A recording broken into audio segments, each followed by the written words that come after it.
Hello everyone, welcome to the fourth and final video of my FallenOakStaveSnare build series. If you have been keeping up, thanks. I appreciate you sticking with me. If you need to catch up, go to my Oak Stave Snare build playlist and you can start from the beginning. I'm at the point where the drum is now through the outer and inner milling process and it needs to be sanded inside and have bearing edges routed. Then I will stain and polyurethane the outside, drill a bunch of holes, install hardware, add drum heads and snares, and finally play the thing. Whew, that's a lot. I better get started. You can see here I'm pointing out the massive gouge that ended up in one of the rims when I was doing the inner milling. Good news is I will be able to fix this. It's not going to happen for several steps.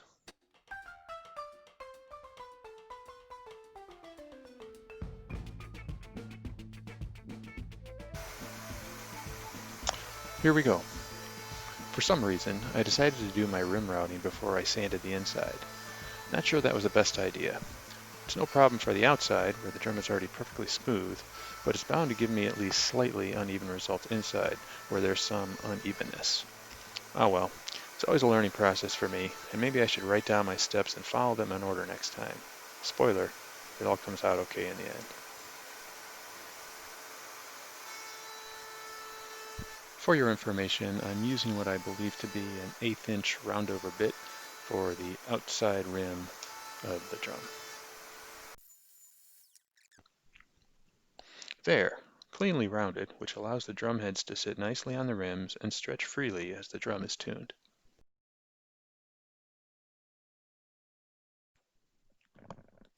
Next, I set up a 45-degree bevel router bit for the inside edge. Funny story, that yellow collar, which is meant to snap into the router plate and help support the workpiece, gave me a bit of a scare. After installing the router bit, I turned the router on to start the cut, but the yellow collar was loose. It started spinning freely and eventually vibrated over to the bit itself, whereupon it went flying. No one was injured, and I need to get a new top plate, but I forged ahead. I'm always nervous about each step that involves cutting or drilling into the workpiece that I've already put so much time and effort into. So I test my router setup on a piece of scrap to make sure that the depth of cut is dialed in. It looks good. The inside rim routing process looks a lot like the outside process. Notice the big puffs of sawdust shooting up. I've made progress on improving my weak dust handling practices since I shot this, but I really need to focus on my router table, which is the worst offender.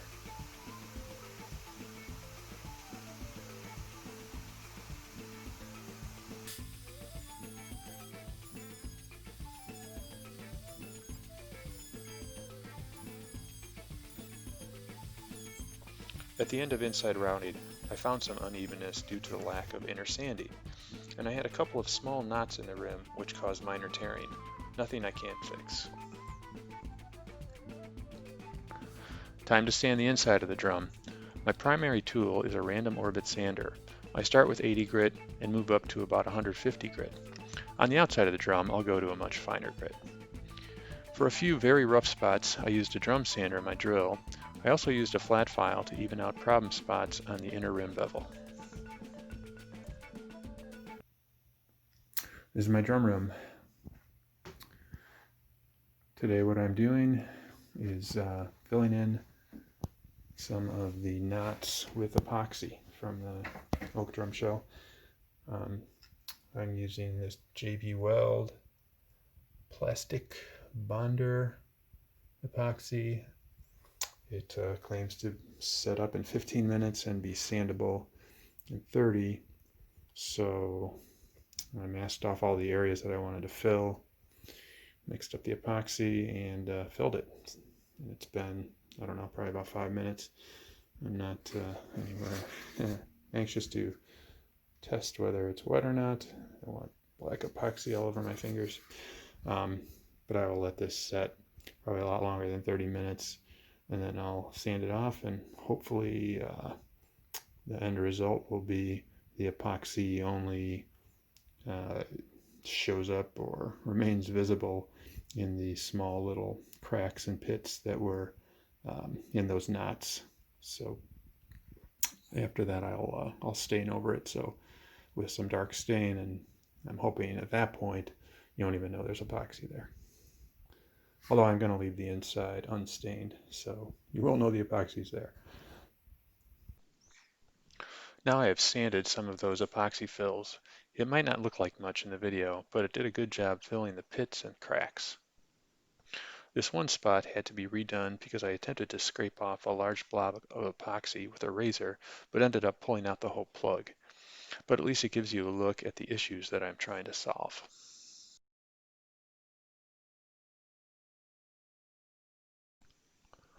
I mentioned that there was a little bit of tear out in the rim when I was doing the routing of the inner bevel, and so here you see me sanding away the epoxy that I used to fill that tear out.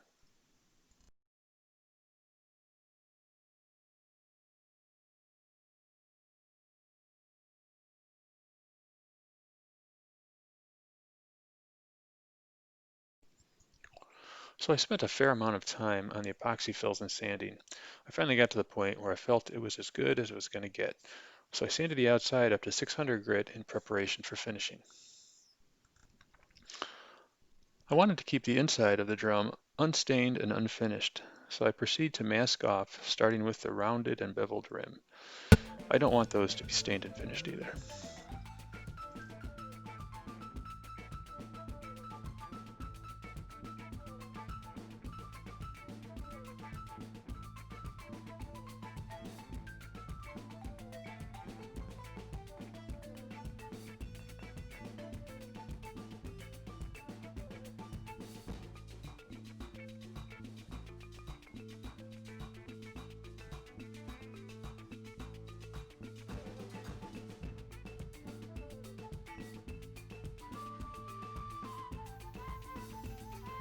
Minwax Espresso 273. That's what's going on this thing.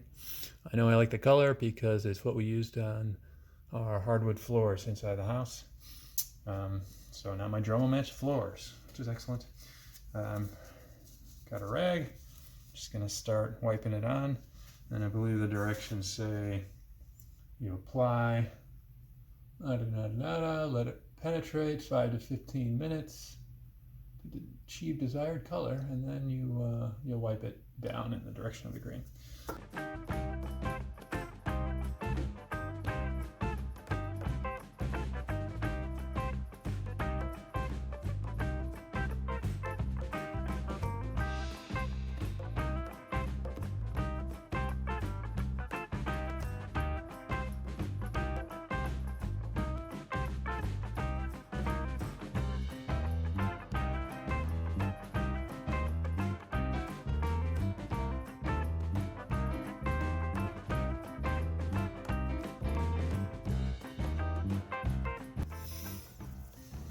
Okay, it's been 10 minutes, and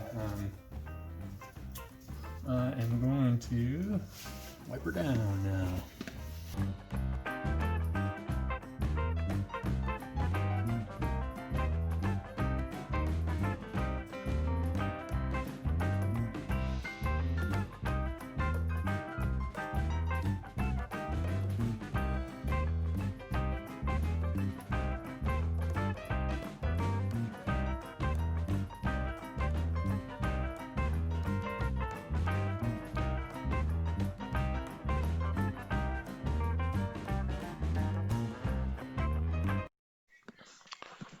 My next step is drilling holes for the drum lugs. Using a template made of a 2x4, I can consistently drill the 2 holes per lug required to attach the 10 lugs I purchased for this drum.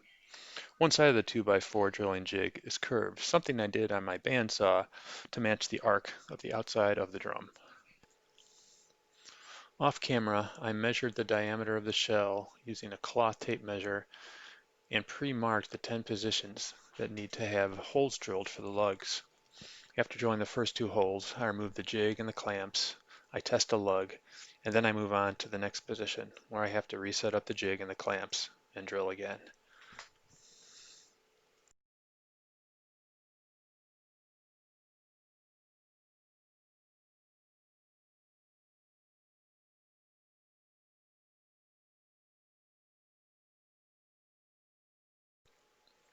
And in this final clip about the holes drilled into the drum, you see me point out the 3 holes that are necessary for the snare strainer that I bought for the drum.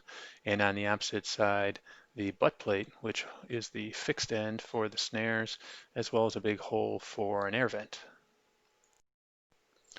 I'm finally to the point now where I can take care of that gouge in the rim. This next step is to cut snare beds into the bottom rim of the drum. Snare beds allow the snares to sit flatter on the resonant drum head, which is the drum head on the bottom, and vibrate better. And so after I made this gouge many clips ago, I decided or realized that I could fix most of the gouge by incorporating it into the position of the drum where the snare beds would go. And so I cut the snare beds on the router, and then I use a file and sanding to sort of smooth the transition between the regular part of the rim to the snare bed part of the rim. Here is that gouge now, masked around it. Used a little piece of a milk carton to sort of mask the inside, and applied that same stuff. GB weld, plastic bonder, epoxy. So I think it'll be good. It's nearly set now, and I just have to sand her down. Next, you'll see me applying wipe-on polyurethane Minwax product, and I chose the glossy. I ended up putting on 7 coats of this, sanding between coats, starting with about the 3rd coat. Finishing is nearly complete here. I should point out that after the final coat of poly, I did a final very fine sanding and then applied some car wax to it to get that really glossy finish. Now I'm ready to assemble the drum. I've actually attached all the lugs already, as well as the snare strainer and the butt plate. So what I'm doing here is putting on the heads, the rims, and the tension rods, which holds it all together and tunes the drum. For the tension rods, I include a nylon washer. It's just a nice feature to allow the tension rod to turn more smoothly, as is the white lithium grease that you'll see me putting on the threads of each of the tension rods.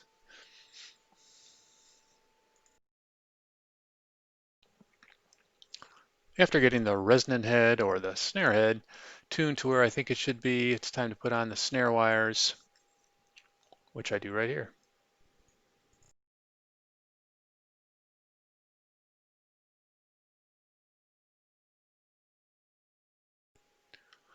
With the bottom of the drum squared away, I repeat the head and rim and tension rod tune-up process for the batter side of the drum.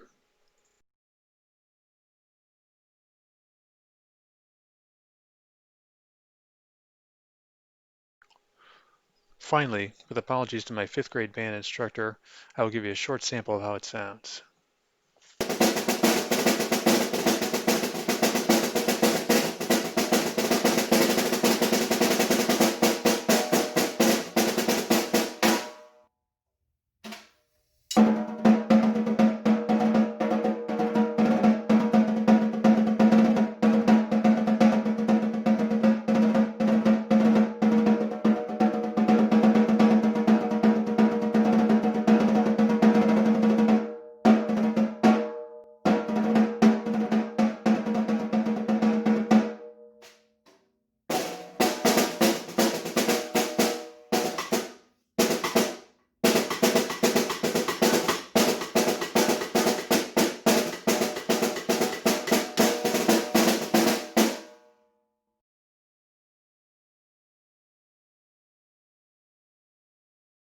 Welcome back to my drum room. I thought I should sum up this video series, and so I'm trying it on this crappy Windows 10 application called Camera. Here's the drum, up close and personal. I did finally get a new drum head for the bottom. There are the snare wires. I wanted to sort of point out that this is the area that the snare bed is cut into. It is a flattened out area of the rim, whereas we have a 45-degree camfer on the inside of most of the the bottom rim, in this area where the snare wires come through, we flatten that out, and so the snare wires can sit really nicely on the drum head and provide a better snare sound. If you look at the side of the drum, some of the areas that I filled with epoxy are like these little knots, and they're all really smooth, and they, as you can see with the dark stain, everything kind of blends in. This is not the greatest camera, so maybe it doesn't even show up very well.